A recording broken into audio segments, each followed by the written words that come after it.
All right, I think we're good. Well, hi again. This is Dr. Katy Manetta. I'm here with Mr. Zach Pacha and Dr. Jon Grayson. And today, I think what we've decided to discuss is this very interesting question that was posed to us on our OCD channel. Um, and Our fan club. Eh? small fan club. Eh? I'd like We to. have we have one. I know what. So which one of you is the one? Nope. Oh, this is outside of us. That's right. Okay. And no, it's not any of us. This is definitely somebody that is from the community. So, and this, I thought it was such a wonderful question. I took time to respond, but I thought we could all take a minute to respond, and I think it's presents some really good discussion points. So, Valentina asked us the question: what would ERP look like for someone with asbestos fear? I convinced myself that one inhaled particle might give me cancer in 20 years, and other people seem too careless about this risk. Would I actually need to sniff something I deem to be contaminated and ignore official guidelines which recommend against it? I have so many questions for Valentina I agree. because I'm thinking she's already lying. And what I mean by that is if the problem was only don't sniff a piece of asbestos when it comes into your hands, I think she's in pretty good shape.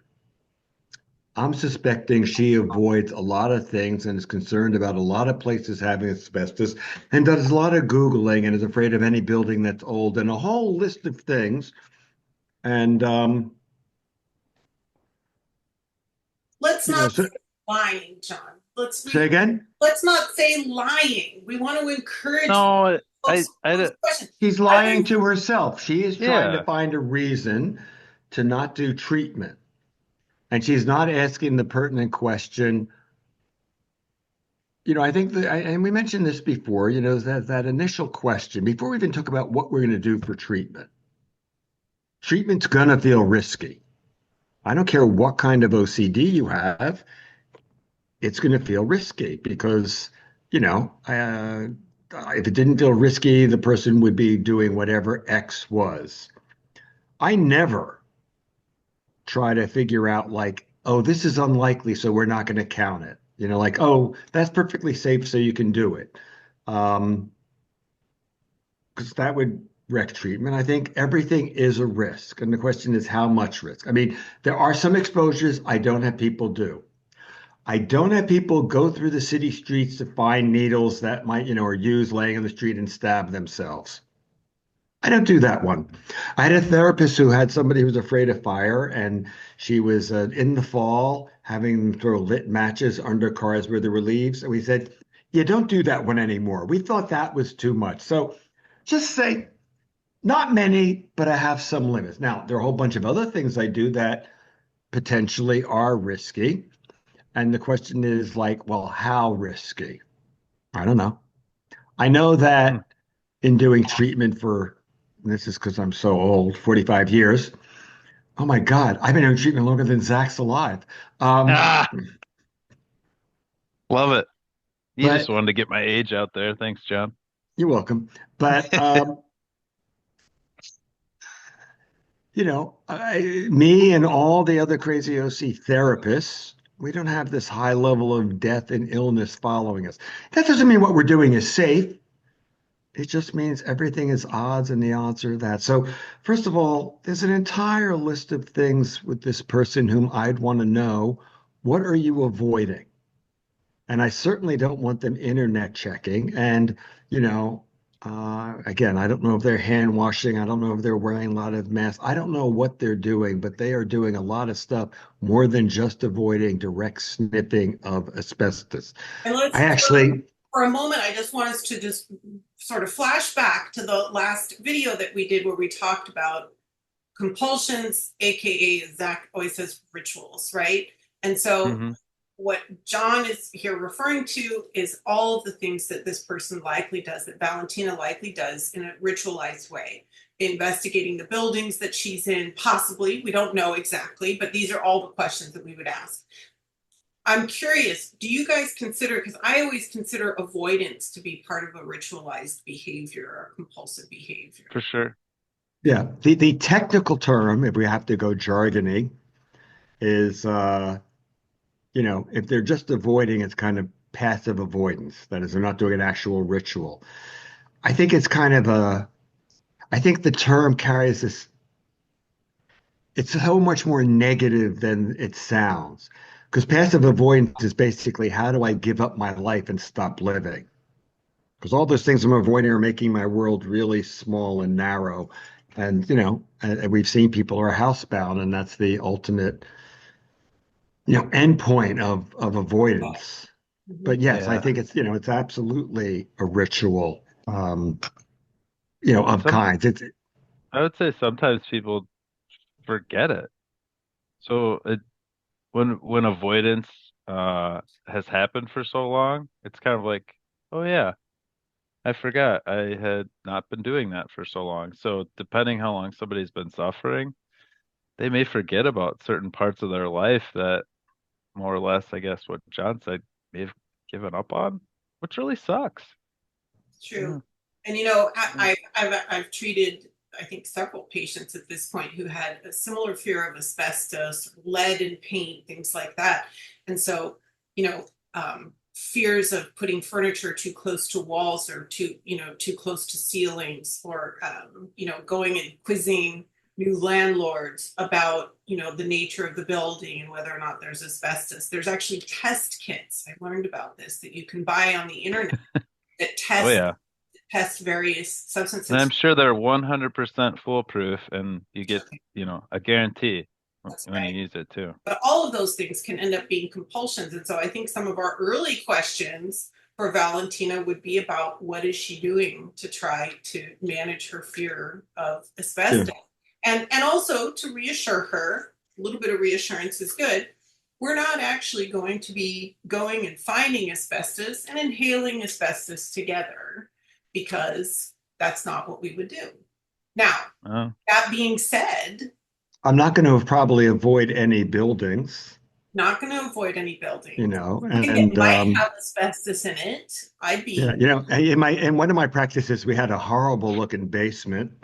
Like the electricity that was run there, it was like, looked like it was done in 1920 with open wires. Like, but so I don't think there was asbestos there, but you I'd never have us know. go in the basement. Yeah. Um,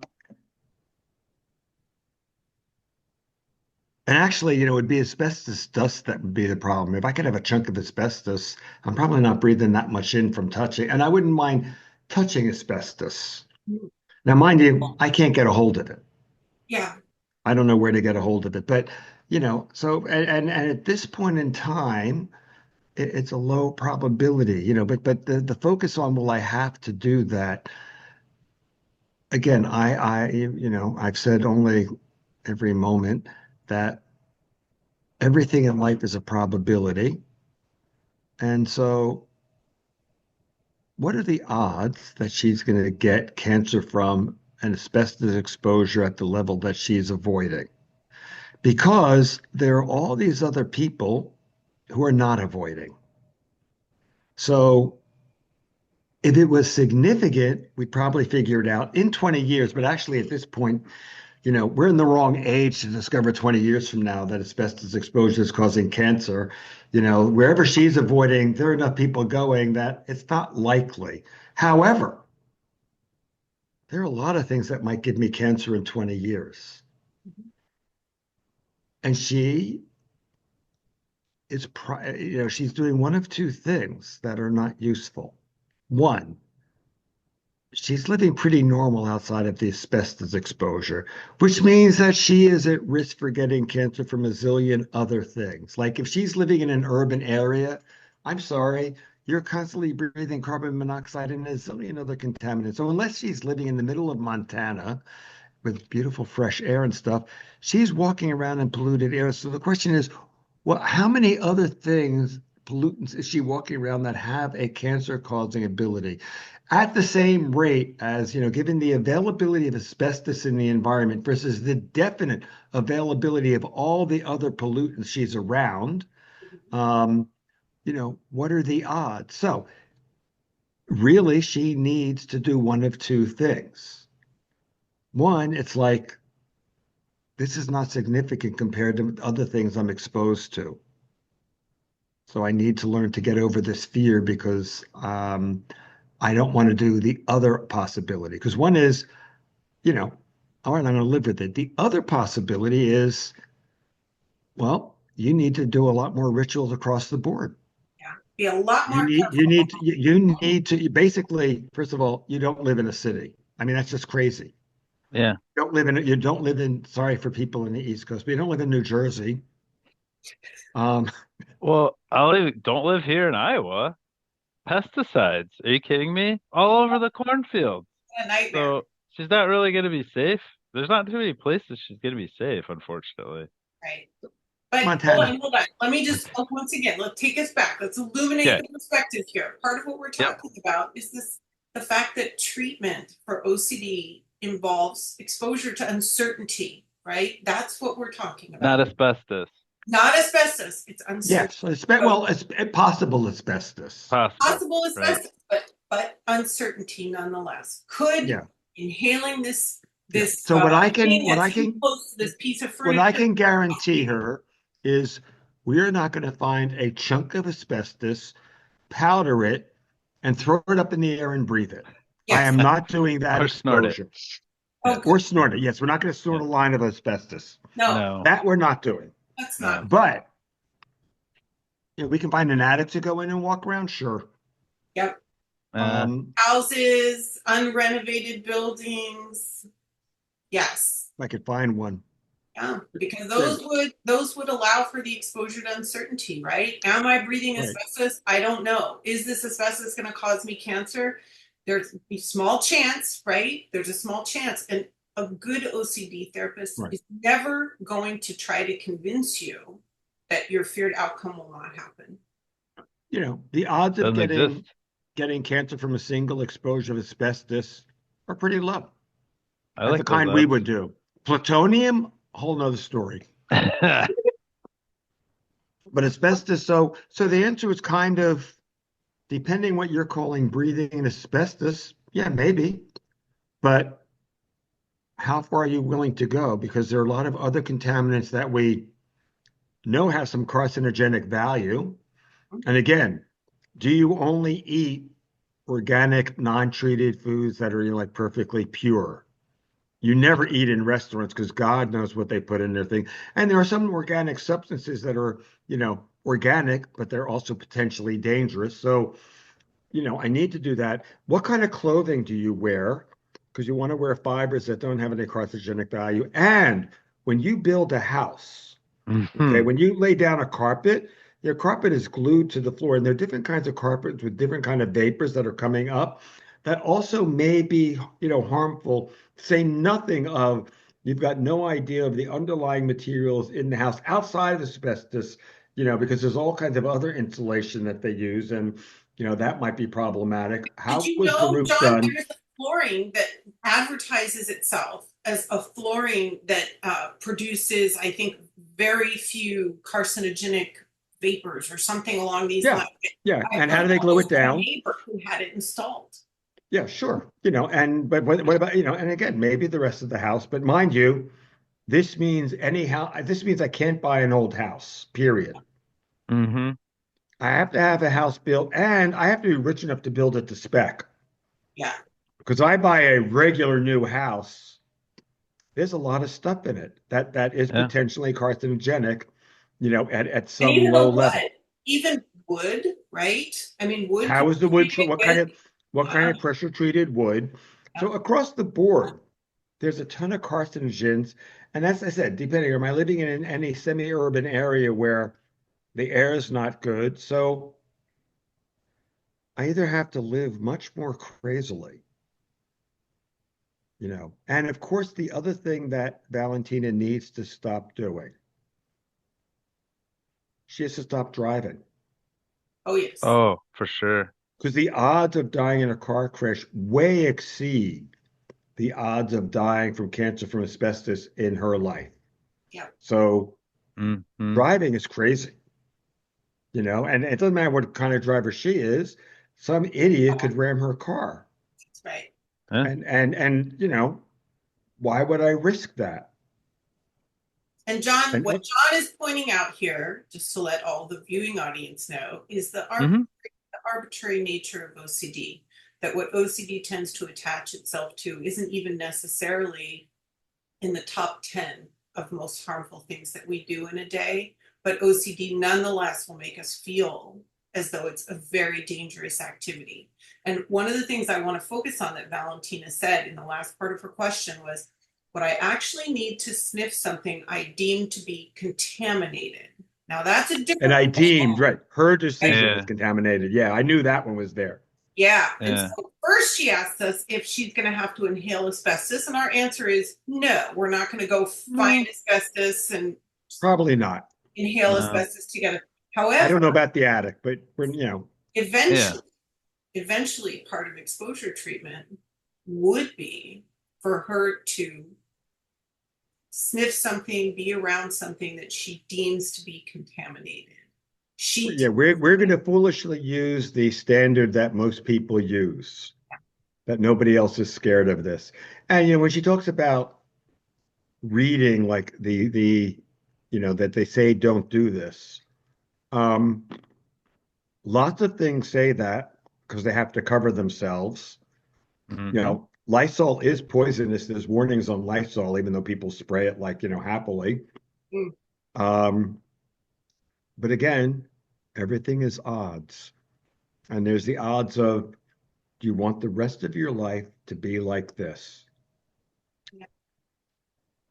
Because the sad thing is, with all the things I listed, and every one of those for somebody is their OCD, Yeah. Hmm. you know, For sure. every one of those things I listed could kill us. We have to live, she's picked out a controllable source as opposed to dealing with the fact that there are a lot of ways to harm our health and die, and we risk it. Again, I'd love to know, maybe she's a health food person who's like ultra careful and doesn't eat the gazillion things you can't eat. Or maybe she eats normally. Maybe she's not an ideal weight. And then somebody'd say, like, okay, so you're risking heart disease. Or she eats candy bars even though she's a good weight. And it's like, okay, so you're risking diabetes, so you're going to go blind. Um, Again, there are a zillion things, and she has picked one of them, and we live with risk.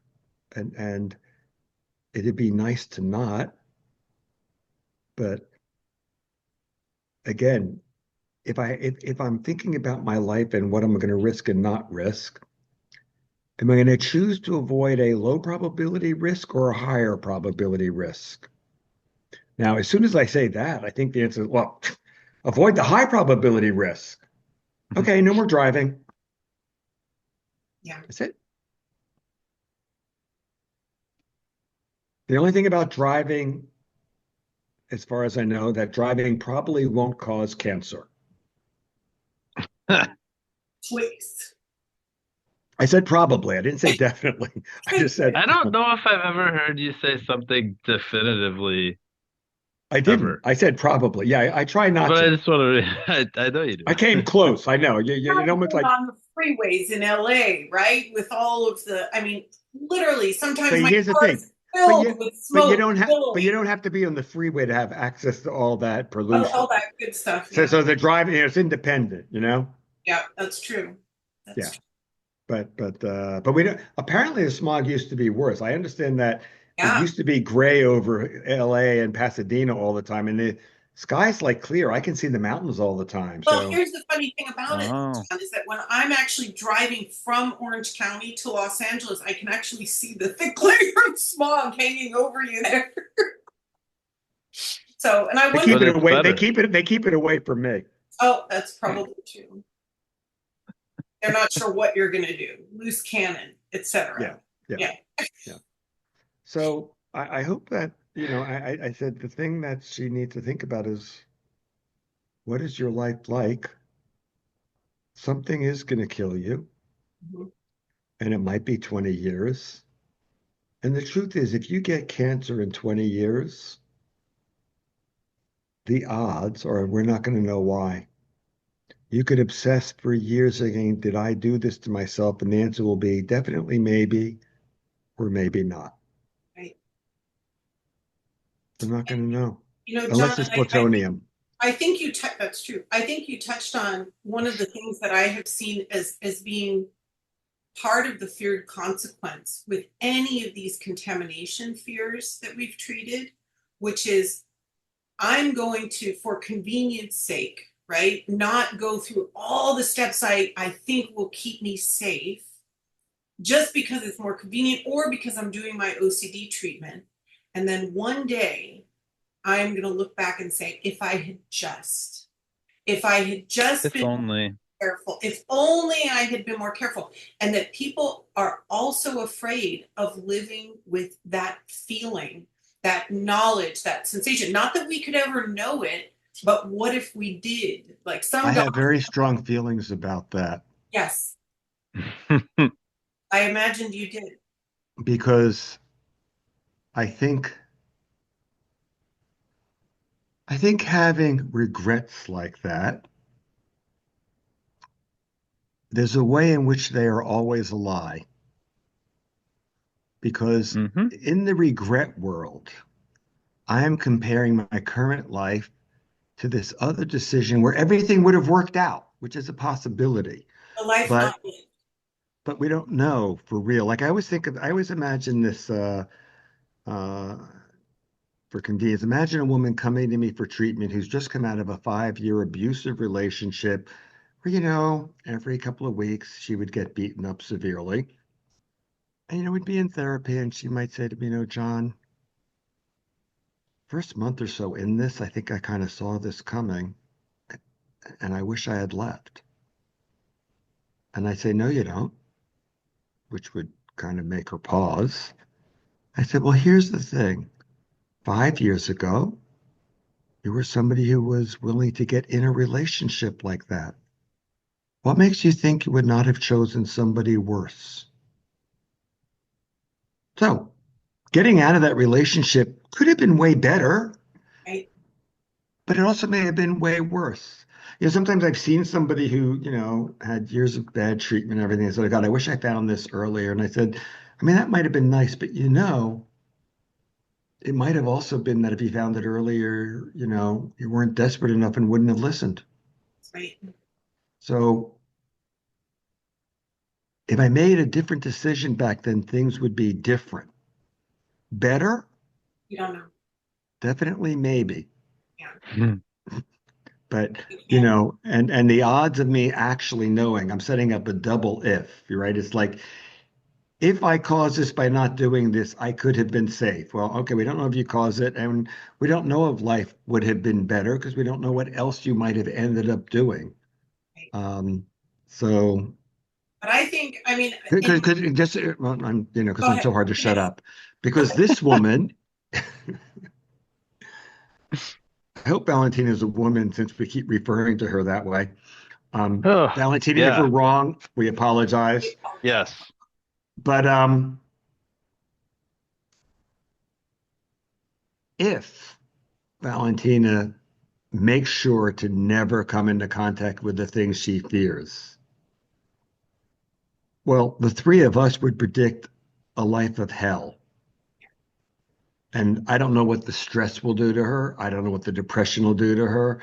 I don't know how many things she will lose because of this. How many things she's So, already lost or because of Yeah. well, yeah, but I was going forward. Like, you've lost this. Would you like to lose another 20? this, right? Hmm. And she still might get cancer from something else.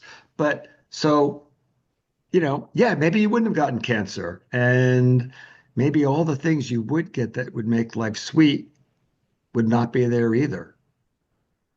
Um, so the answer to regret is always yes, that's one possibility, but you're cheating. You're comparing it to the really good one.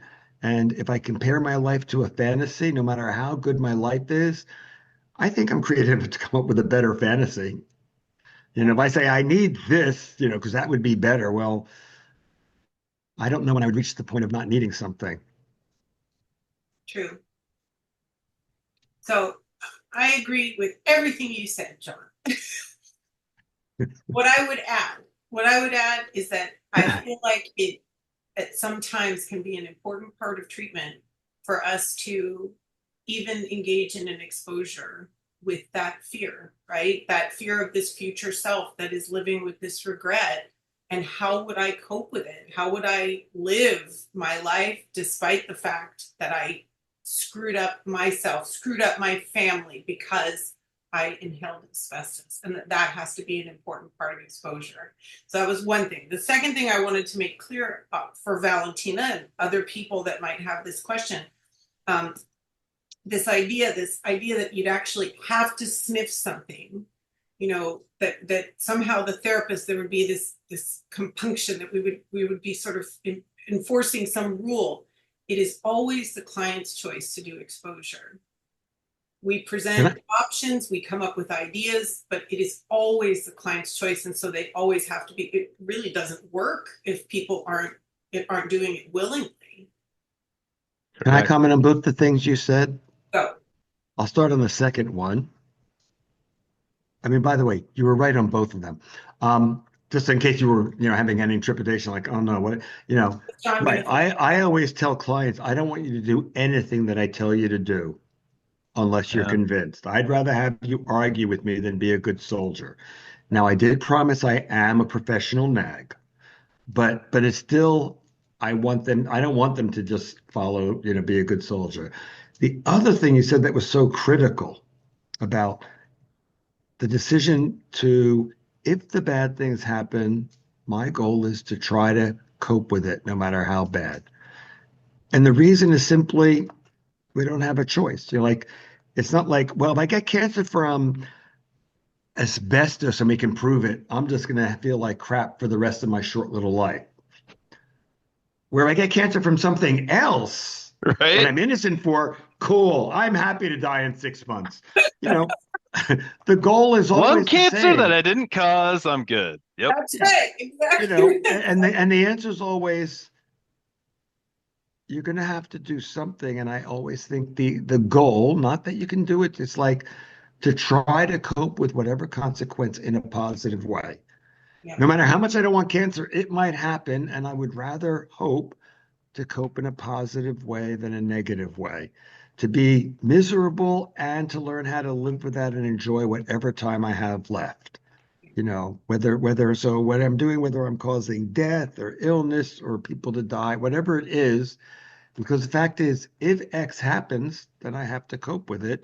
And we never let suicide be the answer. We always say you're condemned to living. And the reason we don't let suicide be the answer is it's actually a way of avoiding thinking about coping. It's a dodge. Yes. Yeah. So it's like, no, we want you to think about coping. And it can be hard and difficult. Yes. But how would you try to cope? So you said that, and I thought, like, right, because coping with uncertainty, I think definitionally means if the worst things happens, I'm going to try to find a way to learn to live with it, no matter how bad, unless it's cancer from asbestos. That's right. I'm sorry. It's okay. That's perfect. Well, I thought Valentina's question was a wonderful one. I think probably a lot of people out there share this. Yeah. I hope this helps you, Valentina, because I hope it redirects you to the important question of you can have a life and giving up your whole life, because right now, in a way, you're in a fantasy because it's like, can I somehow live with my OCD and not have it ruin my life? And today, since you're asking the question, I think you've done an incredible empirical study of is that possible? And you've kind of proven like it doesn't work. So it's like this other way, like having a real life that, luckily the odds are probably in your favor, but they might not be. Mm-hmm. And just sort of to put out the hopeful note there, I mean, ERP for something like this problem works beautifully. Mm-hmm. It really does. And if there's one thing that we can have at least a high probability confidence in, right? It's the fact that ERP for this type of problem will work very, very well. If I want to learn to live with uncertainty. Right. But that always is the first question. Do I want to learn to live with uncertainty? And Valentina likely is already Right. living great ERP plus the gold, AU, yeah. accepting uncertainty. Accepting uncertainty. Very true. Okay, should we finish there, guys? Yeah, why don't we finish here? I like it. Yeah. Thank you very much, Valentina, for that question. Led to a lot of fruitful conversation. And we welcome anybody else's comments and questions. We'll be happy to respond again in the future. So take care. And thank you very much to Zach and Jon for another fun taping. Take care, guys. Thanks.